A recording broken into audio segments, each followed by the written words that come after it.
आइए question number page number का उसी पेज नंबर 9 का क्वेश्चन नंबर 6 देखते हैं, ठीक है ना। अब तुम कहोगे कभी 9 कभी 6 कुछ क्या है, तो ये एनसीईआरटी पैटर्न पर हम चल रहे हैं, आप देखते चले इसको और लगाते चले। बुक आप लिख लेना, आपको क्वेश्चन लिखने से मतलब है, इससे मतलब नहीं कि कौन से नंबर का है। क्वेश्चन लिखते रहिए, सवाल लगाते रहिए। आइए बहुत प्यारा क्वेश्चन है, सड़े हुए अंडे जैसी गंध वाली विषैली गैस। सबसे पहली लाइन तो यही हाई स्कूल के पेपर में पूछ ली जाती है कि सड़े अंडे जैसी, मतलब सड़े हुए अंडे जैसी गंध वाली विषैली गैस का नाम क्या, तो H2S, हाइड्रोजन सल्फाइड गैस कहते हैं इसको। गुणात्मक विश्लेषण में उपयोग की जाती है, एनालिटिकल में प्रयोग की जाती है। यदि H2S गैस की एसटीपी पर विलेयता 0.195 मोलर हो तो हेनरी स्थिरांक की क्या करना है, गणना करनी है। तो यहां पर एसटीपी पर विलेयता दी है, समझना एसटीपी पर विलेयता कितनी है भाई, विलेयता दे रखी है यहां पर, मोलर है 0.195 मोलर दे रखी है तुमको। इसका मतलब क्या है, इसका मतलब यही है, निकालना तुमको हेनरी स्थिरांक है, केज की वैल्यू तुमको फाइंड आउट करनी है। पहले नंबर इसका मतलब समझिए, विलेयता हमने तुमको बोला था कैसे निकालेंगे। विलेयता क्या देती, मोल इन 1 kg। 1 किलोग्राम पानी में या विलयन में कितने मोल गैस के घुले हैं वह उसकी मोललता कहलाती, सॉरी विलेयता कहलाती है। तो इसका मतलब क्या हुआ, इसका मतलब ये हुआ कि H2S, H3 पर H2S की विलेयता थी, H2S के मोल, समझिए भाई H2S के मोल कितने हो गए, 0.195 मोल हुए, किसमें, 1 किलोग्राम, यहां लिख लीजिए 1 किलोग्राम जल में। 1 किलोग्राम जल में मोल कितने हुए H2S के लिए 1.95 मोल हुए। ध्यान रखना ये मोल हुए तुम्हारे पास 1 किलोग्राम जल में, ठीक है ना। तो H2S के मोल आ गए। पानी के मोल निकाल लीजिए, यहां पर जल के मोल निकाल लीजिए आप। मोल, जल के मोल हम कैसे निकालेंगे, ग्राम में भार बटे अड़भार। 55.55 आ गए, नहीं आ गए मोल, ये किसके आ गए। अब तुमको ये कहा, अरे 1 किलोग्राम पानी है, 1 किलोग्राम पानी में 1000 ग्राम तो होंगे, तो ग्राम में भार बटे अड़भार करके मोल आ गए पानी के। अब सुनिए, इसके मोल को यहां पर हो गया, नहीं हो गया। अब निकाला हेनरी स्थिरांक, तो मोल अंश तो आ जाएंगे। जरा पार्शियल प्रेशर देख लीजिए आंसर तब, तो ध्यान रखना एसटीपी पर गैस का या H2S का आंशिक दाब जो होगा, हम कहा लेंगे, बार में लेंगे 0.987 बार यहां पर लेकर चलते हैं, या यहां पर होता है, मानते हैं एसटीपी पर इतना होता है, ठीक है ना। अब सॉल्व कर लीजिए, आगे आंसर क्या हो जाएगा, PH2S बराबर KH इंटू जाई, किसके, H2S के मोल अंश, ठीक है ना। तो H2S के, अब देखिए यहां पर सीधी सिंपल सा फॉर्मूला डाल दीजिए, KH बराबर क्या बन के आ गया, गैस का आंशिक दाब बटे गैस के मोल अंश। तो गैस के मोल अंश हम निकाल लेंगे, यहां पर निकाल लीजिए, चाहे यहीं पर डाल दीजिए, यहां पर हम निकाल लेंगे जाई H2S। कैसे निकालेंगे, H2S के मोल बटे कुल मोल। H2S के मोल कितने हैं, 0.195 डिवाइड बाई कुल मोल कितने हो जाएंगे, 0.195 प्लस 55.55। इसको जोड़ लेंगे तो H2S के मोल अंश कितने बन के आ गया, देख लो भैया, 195 डिवाइड बाई, इसको ऐड करेंगे जब हम 1555, ठीक है। तो इसको जब हम ऐड करेंगे तो ऐड करने पर कितना आ जाएगा, 55.745 आ जाएगा, ऐड करेंगे, ठीक है ना। तो ये तो 5 1 5 आ गए, ये क्या हो गया, 9 5 14 के 4, 5 और 6 7 हो गया ना, हो गया। आज जब हम इसको डिवाइड करेंगे, इसको इससे डिवाइड करेंगे तो 0.0075 मोल अंश इसके आ गए 355, 35 इसके मोल अंश आ गए भाई किसके, H2S के। मान डाल दीजिए, आंसर ले लीजिए, मान डालिए भाई। KH इज इक्वल टू आंशिक दाब कितना है भैया, यहाँ पर, यहां से हम ले रहे हैं, यहां से लेकर चल रहे हैं, ध्यान रखना ना। KH is equal to gas का आंशिक दाब कितना हमने बताया 0.987, मोल अंश हमने कितने निकाले 0.0035। इसको जब हम इससे डिवाइड करेंगे तो ये लगभग 282 बार बन के आ जाएगा, आ गया आंसर। समझ गए इतना। तो ये क्वेश्चन बहुत अच्छा था।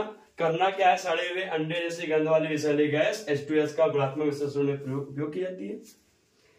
H2S गैस की एसटीपी पर विलेयता 0.95 मोलर है, तो हेनेता पूछ रहे थे। विलेयता दे रखी थी, इसका मतलब क्या था कि H2S के इतने ही मोल, जितनी विलेयता उतने ही मोल 1 किलोग्राम जल में घुल गए। अब H2S के तो मोल आ गए, पानी के मोल हमने निकाल लिए। अब फिर H2S की एसटीपी पर, एसटीपी बोल दिया था इन्होंने, स्टैंडर्ड टेम्परेचर प्रेशर, मानक ताप दाब पर इसकी जो आंशिक दाब होता है वो 0.987 बार बोल दीजिए, या 1 ATM भी कह लेंगे, तब भी आंसर तुम्हारा अप्रोक्सीमेटली मिल जाएगा। ठीक है, फार्मूला ये था हेनरी स्थिरांक का। फिर मोल प्रवाह हमने निकाल लिया, H2S के मोल बटे कुल मोल हमने मोल प्रवाह निकाल ले, वैल्यू डाल दी, आंसर गया आ। अगला क्वेश्चन आइए देखते हैं।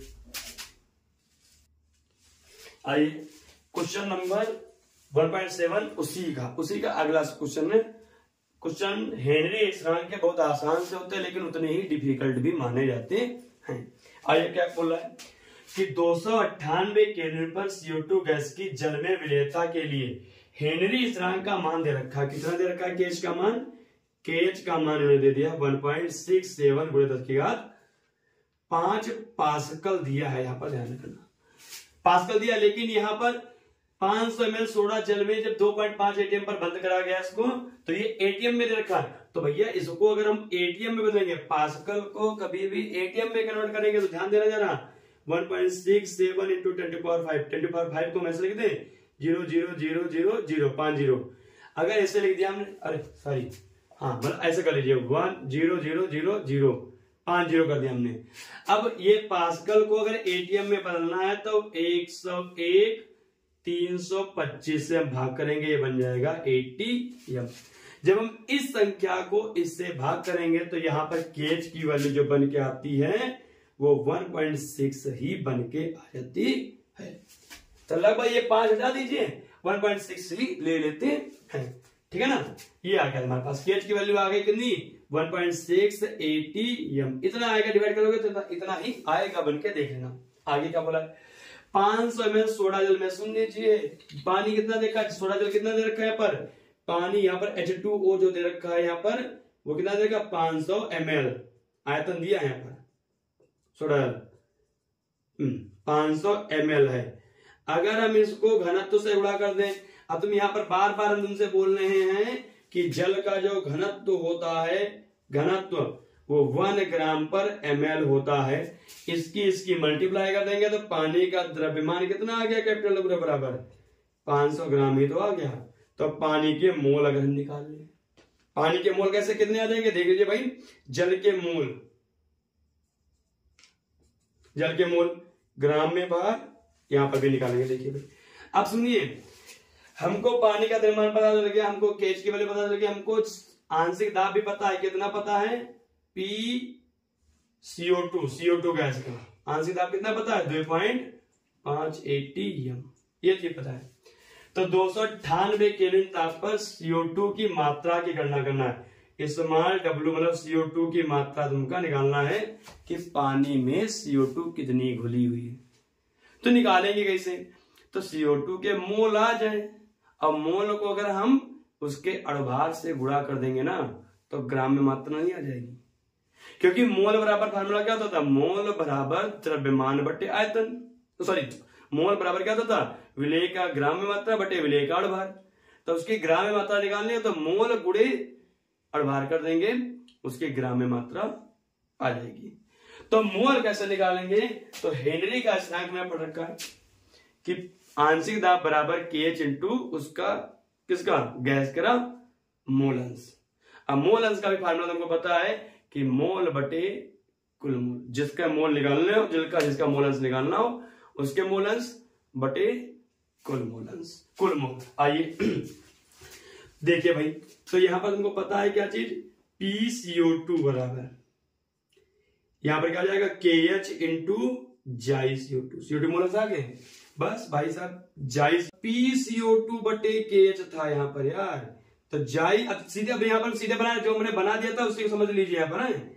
जाई CO2 मतलब NCO2 के मोल बटे पानी के मोल बराबर क्या हो जाएगा, ये होगा 2.5 बटे 1.6। अब सही है, इसको इधर ले जाइए, तो NCO2 के मोल बराबर 2.5 बटे 1.6 गुणे NH2 पानी के मोल, तो NCO2 बराबर 2.5 इंटू 1.6 गुणे पानी के मोल कितने हो गए यहाँ पर, ग्राम में भार 500 ग्राम बटे अणुभार। देखिए यहां पर हमने कुल मोल काहे नहीं लिए, तुमको पता है यहाँ पर कि पानी के मोल CO2 के मोल से क्या होंगे, ज्यादा होंगे, इसलिए मोल अंश में हमने नीचे CO2 के मोल लिए ही नहीं। बन गया। अब सॉल्व कर लीजिए इसको, ये हट गया, ये हट गया, ठीक है ना। अब कर लीजिए इसको, तो NCO2 अभी काटना मत, इसका क्या जाएगा फार्मूला, यहां पर देखिए ग्राम में भार बटे अणुभार, ये कितना आ गया 25 गुणे 500 डिवाइड बाई 16 गुणे 18। अणुभार से इसकी मल्टीप्लाई कर दीजिए, ग्राम में वैल्यू आ गई, CO2 की ग्राम में वैल्यू कितना हो गया, अगर 25 आइए 125 हो गया बटे 16 गुणे 18 और गुणे CO2 का अणुभार कितना था 44, 44 से इधर गुणा कर देंगे, इधर 44 से गुणा कर देंगे, तो ये वैल्यू जब हम इसकी गुणा करके इससे भाग करेंगे तो ये वैल्यू जो बन के आ जाएगी, ये लगभग 1.857 ग्राम वैल्यू बन के आ जाएगी। यहां पर ध्यान देना जरा, ठीक है ना। तो ये निकालना था तुमको, क्या करना था, सवाल में CO2 की मात्रा कितनी खुली निकालना था। कर लोगे इसको, बहुत आसान था। आगे अब आज इतने ही क्वेश्चन, आगे देखेंगे कल।